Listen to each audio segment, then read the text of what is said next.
ताई देखो, इस बार मैं आपके लिए ताजी मूंगफली और नींबू लेकर आया हूँ। ताई को भुनी हुई मूंगफलियाँ बहुत पसंद है ना?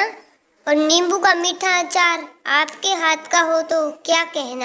इस बार पोस्टिंग हो गई तो छोटी नहीं, बड़े डिब्बे भर कर ले जाऊंगा, उलझते हुए कपिल ने कहा।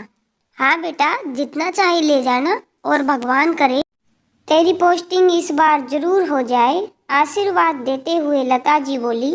और तुरंत अपनी बहू सीमा को बोला, बहू चाय नाश्ते का प्रबंध करो, सुबह से निकला है बच्चा, इसे भूख लगी होगी।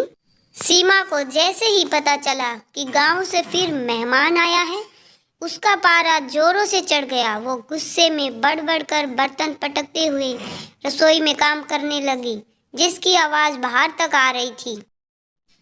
लता जी समझ गई थी कि बहू को कपिल का आना पसंद नहीं आया। ऐसा पहली बार नहीं हुआ जब से सीमा शादी करके उस घर में आई थी। उसे गांव से आए मेहमानों का आना बिल्कुल पसंद नहीं। हर बार एक ही बात कहती, सब लोग अपना फायदा निकाल कर चले जाते हैं और हम यहाँ उनकी सेवा स्वागत करते रहते हैं। आपके मेहमान मेरी आफत बन जाते हैं। असल में विशाल बाबू और लता जी कई साल पहले गांव से शहर नौकरी और बच्चों की पढ़ाई के सिलसिले में आकर बस गए थे। गांव में खेती बाड़ी थी, इसलिए माँ बाबूजी वहीं रुके। अब जब भी कोई काम से शहर आता, उनके हाथों गेहूं, चना दाल, सब्जियां पहुंच जाती। लता जी व्यवहार में कुशल थी। उनके मधुर व्यवहार के कारण गांव के कुछ बच्चे परीक्षा देने के लिए शहर पहुंचते तो वे उन्हीं के घर ठहरते। लता जी भी सबका बहुत ध्यान रखती। इसका एक फायदा और भी था, विशाल बाबू की टूरिंग जॉब थी। गांव के रिश्तेदार, जान पहचान के लोगों का घर में बने रहने से लता जी और बच्चों को अकेलेपन का डर भी नहीं लगता था। घर के बाहर के कामों में भी मदद मिल जाती थी। उधर गांव से आए बच्चों की पढ़ाई, परीक्षा या किसी का इलाज आसानी से हो जाता। इस तरह उनका मान सम्मान गांव में बहुत बढ़ गया। सभी विशाल बाबू के बड़े आभारी होते। कुछ बच्चों की शहर में नौकरियां लग गई। कोई पढ़ लिख कर डॉक्टर तो कोई इंजीनियर बन गया, तो किसी की सरकारी नौकरी लग गई। मगर जब से बहू सीमा घर आई थी, उसे इतने लोगों का घर में आना जाना बिल्कुल पसंद नहीं था। सीमा को हमेशा लगता है कि उसकी प्राइवेसी में दखल हो रहा है। यह लीजिए भाभी जी, आपके लिए मैं खट्टी मीठी इमली तुड़वा कर लाया हूँ। गांव का सीधा साधा सज्जन कपिल बिना सोचे समझे रसोई में पहुंच गया। तुम्हारी हिम्मत कैसे हुई मुझे भाभी कहने की? तुम हो कौन? मैं तुम्हें नहीं जानती। और ये फालतू की चीजें मैं नहीं खाती। आइंदा से घर में इधर उधर घूमने से पहले इजाजत ले लिया करो।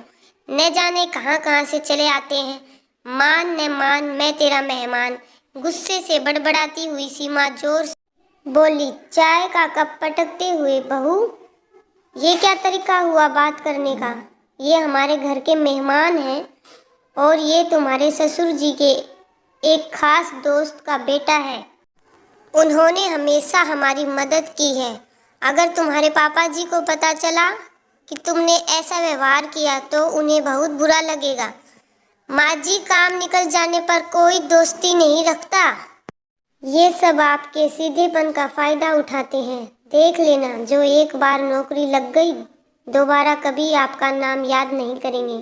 पूरे जमाने में स्वार्थी लोग भरे पड़े हैं।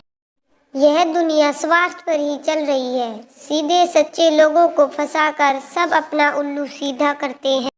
असल में सीमा को लगता है कि सास ससुर गांव के रिश्तेदार मेहमानों के नाम पर दोनों हाथों से लुटा देंगे तो उनके लिए क्या बचेगा?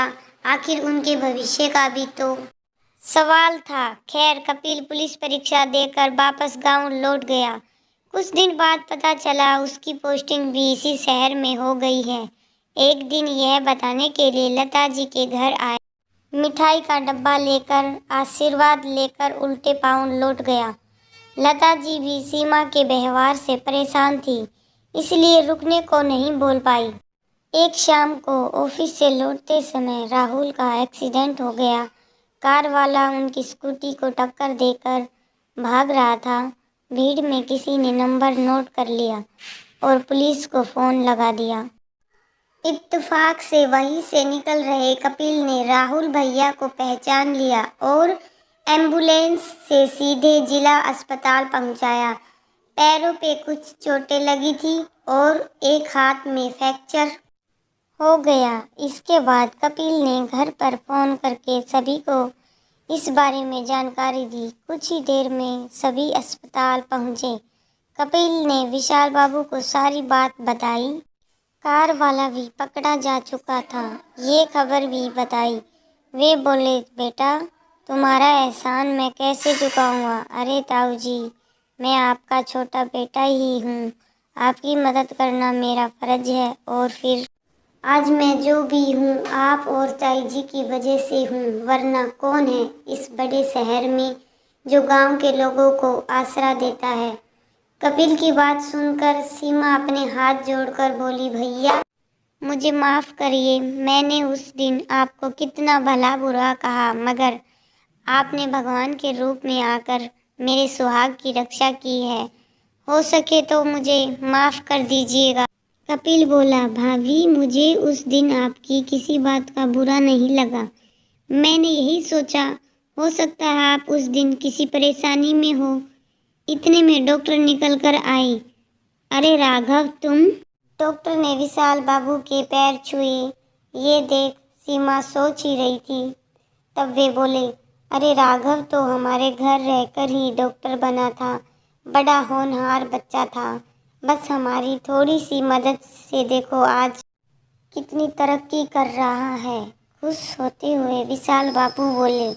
सीमा शर्मिंदा होते हुए अपनी सास से बोली, माँ जी आपने तो इतने नेकी के काम किए और मैं पागल आपको हमेशा यही कहती रही, ये सभी स्वार्थी हैं और आपको उल्लू बना रहे हैं। मैं कितनी गलत थी। मेहमानों का आना मुझे हमेशा अपनी आंखों में खटकता रहा, जबकि आज उन्हीं लोगों की वजह से राहुल की जान बच पाई है। बहु अतिथि देव भव हमारी संस्कृति है। फिर अगर हमारी थोड़ी सी मदद से किसी के काम बन जाते हैं, जिंदगी संवर जाती है, तो हमें ज़रूर करना चाहिए। हर समय नफ़ा नुकसान के बारे में सोचकर परेशान होने से बेहतर है हमें लोगों की मदद करनी चाहिए। आपने बिल्कुल सही कहा।